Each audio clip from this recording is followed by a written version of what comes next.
talk about our next section, which is race in America. And I want to talk about the way Black and brown Americans experience race in this country.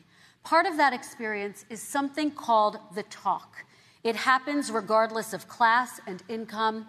Parents who feel they have no choice but to prepare their children for the chance that they could be targeted, including by the police, for no reason other than the color of their skin.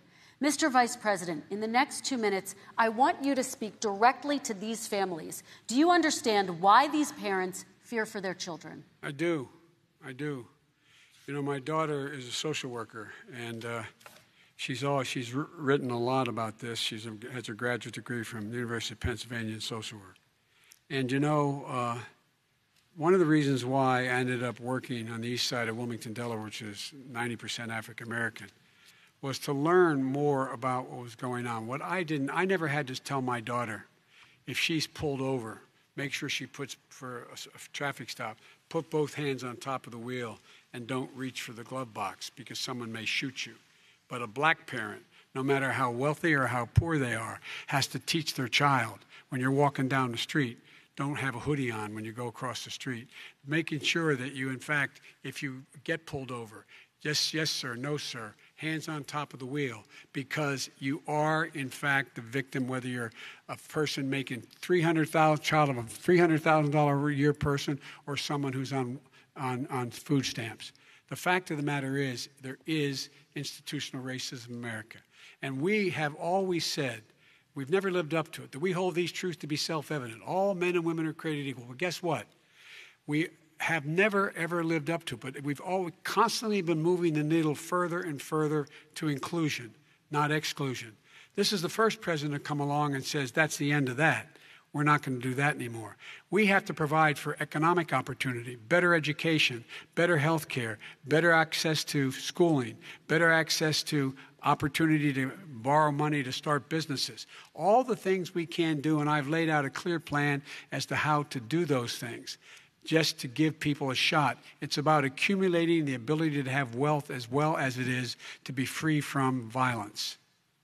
President Trump, same question to you, and let me remind you of the question. I would like you to speak directly to these families. Do you understand why these parents fear for their children? Yes, I do.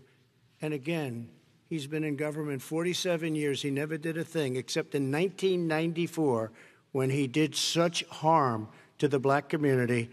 And they were called, and he called them, super predators. And he said that. He said it, super predators. And they have never lived that down. 1994, your crime bill, the super predators.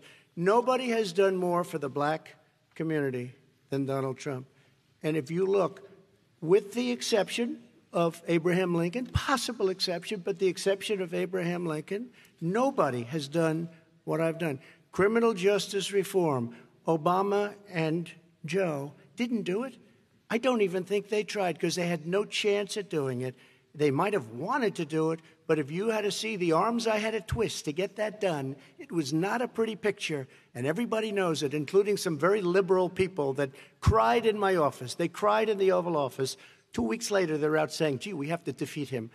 Criminal justice reform, prison reform, opportunity zones with Tim Scott, a great senator from South Carolina. He came in with this incredible idea for opportunity zones. It's one of the most successful programs. People don't talk about it. Tremendous investment is being made. Biggest beneficiary, the black and Hispanic communities, and then historically black colleges and universities. After 3 years of coming to the office, I love some of those guys. They were great. They came into the office and they said, I said, what are you doing? After 3 years, I said, why do you keep coming back? Because we have no funding. I said, you don't have to come back every year.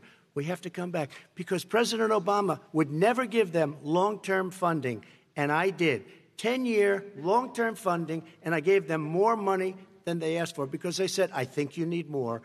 And I said, the only bad part about this is I may never see you again because I got very friendly with them, and they like me and I like them. But I saved historically black colleges and universities. Okay, and we're going to talk about both of your records, but your response to that, Vice President. My response to that is I never, ever said what he accused me of saying.